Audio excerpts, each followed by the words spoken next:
prévoit d'autre part que la commission de contrôle qualité peut saisir le conseil de discipline et ce dernier peut saisir la justice et peut saisir qui de droit pour ces insuffisances. Le contrôleur contrôlé, le commissaire aux comptes bien sûr, en certifiant ses comptes, il doit déployer un certain nombre de diligences, un certain nombre de normes, les normes d'audit dont on parlait à l'instant. Normalement, il devrait y avoir quelqu'un qui se substitue à ce commissaire aux comptes pour le rappeler à l'ordre ou bien rétablir ce qui est à rétablir. Malheureusement, à ce jour, on n'a pas cette instance. Mais avec l'avènement de la nouvelle loi, comme je l'ai souligné, et de cette institution, donc il y aura effectivement des contrôles qui se feront sur la nature de la mission que vous avez menée, sur les standards que vous avez développés, sur les diligences que vous avez mis en branle, etc. Est-ce qu'à ce jour, justement, vu tous les dysfonctionnements qu'a connu l'exercice de cette profession, les manques donc en compétences et également du champ d'action, etc., l'absence notamment de normes de travail et de contrôle, il n'y a jamais eu justement de cas en justice, des cas de disciplinaires. Pouvez-vous nous en parler? Si, quand même, à travers l'histoire, mais permettez-moi de vous dire que, bon, en dehors du fait que l'on n'est pas ici pour dresser un tableau noir, il y a quand même des compétences, il y a quand même des compétences... La question, elle est claire. Si vous pouvez me répondre à cette question, je serais bien content. Oui, vous avez parlé d'experts d'incompétence, pardon, il existe des compétences, etc. Oui, ça, maintenant pour répondre à votre question, effectivement, il y a eu des cas, bon, la justice a tranché, mais uniquement la justice... On peut avoir une idée de ces cas? Non, on ne cherche pas l'identité, mais au moins leur nombre, le secteur d'activité, le type de fraude, notamment. Monsieur Devin? Non, il n'y a pas. Je veux dire, en ce qui concerne la discipline. Les commissions de discipline des successifs conseils de l'ordre depuis 1991 n'ont traité aucun cas. À telle enseigne que dans les rapports moraux, même le dernier rapport moral de 2010, activité de la commission de discipline et d'arbitrage, zéro. Non mais elle parlait de justice, je suppose. Entre autres, hein, disciplinaire, au niveau disciplinaire. La question était claire, des cas de justice. Au niveau disciplinaire pour le conseil. Parce que la justice ne s'intéresse pas à la discipline. Absolument. Maintenant, maintenant, en ce qui concerne des cas de justice pour les professionnels, il doit y avoir au maximum depuis 1991 à peu près une dizaine. Est-ce que ça reflète la réalité des choses? Non, ça ne reflète pas la réalité. Une dizaine pour des raisons des fois, c'est-à-dire avec qu'il est fait, par exemple, il est certifié des comptes alors qu'il ne devait pas les certifier, puis ils ont découvert un détournement, etc. Vraiment flagrant, des situations, des cas très mais en général, même les professionnels qui ont eu ces cas n'ont pas été, si vous voulez, incarcérés, il y a tout juste eu détention provisoire. Pour l'instant, c'est un système qui n'est pas bien huilé, même au niveau de la justice. C'est pas évident.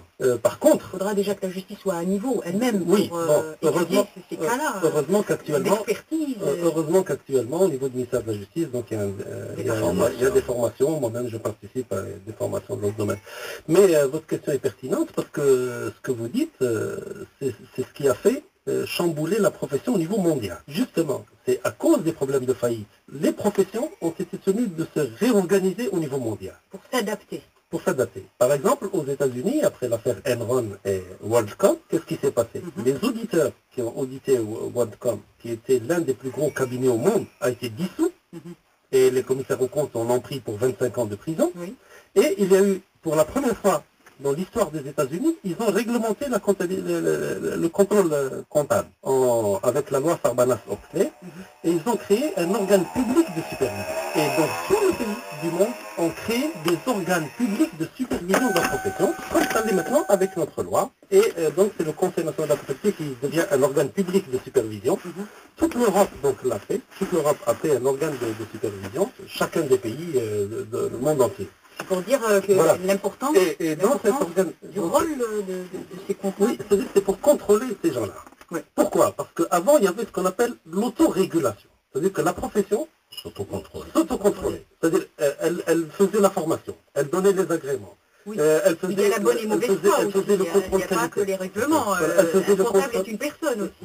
Elle peut aider à tout type de tentation. Elle faisait le contrôle qualité, etc., etc. Donc tout était entre eux. Aujourd'hui, l'organe public de supervision de la profession, alors il a la prérogative d'agrément, la prérogative de formation, les prérogatives de discipline et les prérogatives de contrôle qualité. Comment se fait-il, M. Abdelkader Bentelki, que la fonction de comptable, expert comptable avec les spécificités des uns et des autres, ait été aussi marginalisée pour la bonne marche d'une entreprise? Qu'est-ce qui fait qu'il n'y a pas eu toutes ces années des garde-fous nécessaires pour justement éviter soit des scandales financiers, des détournements, des mises en faillite, et donc une atteinte aux deniers publics carrément? Qu'est-ce qui a fait qu'il n'y ait pas assez de garde-fous? À commencer par le premier contrôleur des finances qui est le comptable, expert comptable et commissaire.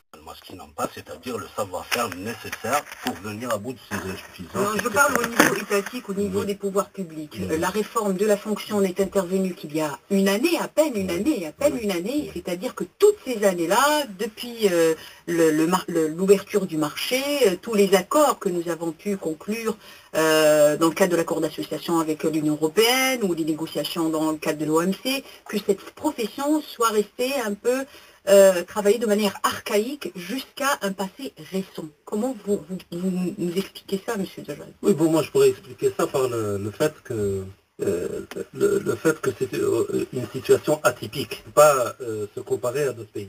Alors, atypique pourquoi? Premièrement, ce sont des entreprises publiques. Donc les PDG ou les conseils d'administration sont désignés pour représenter l'État. Donc ce n'est pas un bien personnel. Donc ils ont un salaire, ils sont là. Et l'Assemblée générale qui les désigne même le commissaire aux comptes. Donc si vous voulez, c'est toujours là. Même le commissaire aux comptes, ça ne le gêne pas. Il ne certifie pas pendant 6 ans, mais il touche ses honoraires et il est content, ça ne le gêne pas. C'est un fonctionnaire. Voilà, il n'est pas inquiété, il n'y a pas de problème. Aujourd'hui, on dit que s'il ne certifie pas pendant 2 exercices consécutifs, il est tenu d'informer le procureur de la République. Là, ça change un peu. Et pour le secteur privé, parce que le commissariat aux comptes maintenant aussi, donc il y a une obligation pour le secteur privé aussi, le secteur privé, vous savez que 99% des sociétés privées, c'est la famille. Donc vous imaginez que l'Assemblée générale, en général, elle se tient dans la cuisine. Et le commissaire aux comptes qui ne certifie pas des comptes du père, la femme ou l'enfant ne va pas dire, papa, voilà, tu as fait telle charge, il ne fallait pas, etc.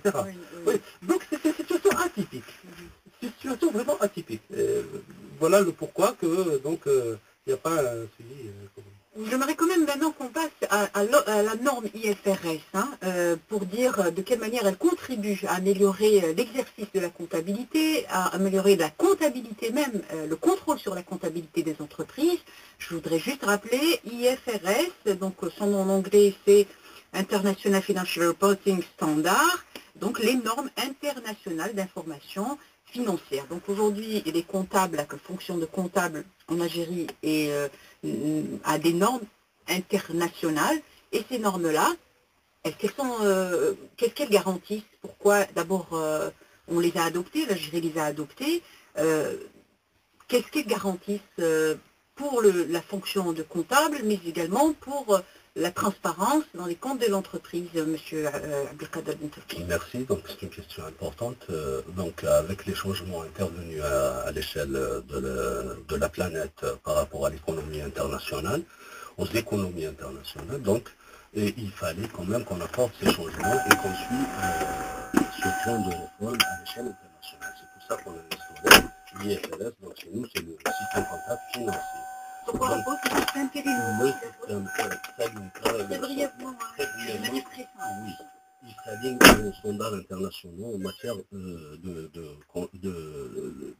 méthode de comptabilité. Il apporte la clarté au niveau des comptes et il impose une structure à mettre en œuvre qui sont les 5 tableaux, etc., de manière à rendre lisible le bilan algérien sur le plan international, qu'on aille en France ou ailleurs. Mais il y a des conditions d'adaptabilité de ce système sur le système algérien. Qu'est-ce qu'il faut? Il faut qu'on remette encore de la formation, qu'on mette de nouveaux outils pour faire une refondation de ces techniques. Les professionnels de la comptabilité avaient déjà des notions de comptabilité. Donc, le système apporte ces changements, il va falloir qu'on lui inculque ces changements tout simplement à travers un certain nombre d'heures de formation de mise à niveau. Donc, Demek Dejad, est-ce que la norme IFRS garantit réellement la transparence des comptes au niveau des entreprises, une meilleure pratique comptable? Ces normes-là, une compréhension difficile à toujours mettre en place. on a bien les normes de mathématiques ou les normes de physique qui sont les mêmes. On n'a pas des formules de mathématiques qui sont algériennes, les logarithmes ne sont pas algériennes. Il y a une vision anglo-saxonne de l'entreprise par rapport à ce qu'on avait avant, puisqu'on a hérité du système français, qui était une vision historique de l'entreprise plutôt qu'économique, et une vision patrimoniale. Il y avait des opérations qui n'étaient pas prises en charge. Par exemple, si l'on prend le leasing, on n'en entendait pas parler. Maintenant que vient le leasing, comment qu'on va l'enregistrer en comptabilité et quelle est sa philosophie, etc. Enfin, un certain nombre... Donc il y avait des vides, en tout cas. Voilà, il y avait quelques vides. C'est d'une part. Ensuite, donc ça s'est développé par la suite jusqu'au PME, PMI. Je vous donne donc un dernier mot. Vous allez me dire oui ou non, tout simplement. Est-ce que ces normes comptables IFRS sont applicables à toutes les entreprises sans exception, ou oui ou non? Monsieur Benturki.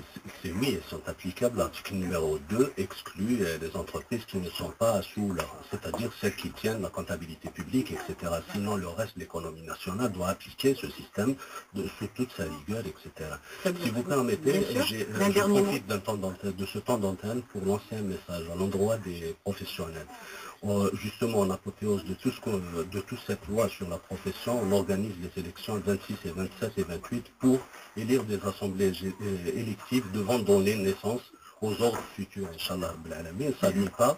Donc, d'autre part, c'est à l'endroit des stagiaires professionnels de la comptabilité pour les rassurer quant à leur devenir, quant à leur avenir, pour leur dire que le ministère des Finances, à travers le Conseil national de la comptabilité, va mettre tout en branle et mettre tous les moyens pour les prendre en charge. Donc, il est quasiment impossible qu'un stagiaire ne soit pas pris en charge, inscrit à la date de publication des lois, tout le monde va être pris en charge sans exception. Voilà ce que je voulais dire, je vous remercie. Pris en charge dans quel cadre? Prise en charge pour continuer sa formation, pour la continuité de sa formation déjà entamée. Oui. Donc il ne sera pas laissé en bas. Vous appelez des inquiétudes. C'est ça que j'ai. Peut-être en parlant de comptable, expert comptable, commissaire. Eh bien, actuellement, on évalue, c'est une estimation parce que les chiffres réels, on ne les a pas. Donc en termes d'experts comptables, il devrait y avoir 700 experts comptables. Les commissaires aux comptes, tout corps confondu, c'est-à-dire des commissaires aux comptes comptables et les commissaires aux comptes, pour cette frange, il devrait y avoir 1500, et les comptables agréés, 900, de 800 à 1000, 10 ans. Donc en tout, il devrait y avoir 3700 professionnels. On en a besoin de plus, de moins? De plus, très bien. On termine donc sur ce mot. Merci monsieur Djamel Djerrad, vous êtes expert comptable, commissaire aux comptes. Merci également monsieur Abdelkader Benturki, secrétaire général du Conseil national de la comptabilité. Madame, monsieur, merci et bonne soirée.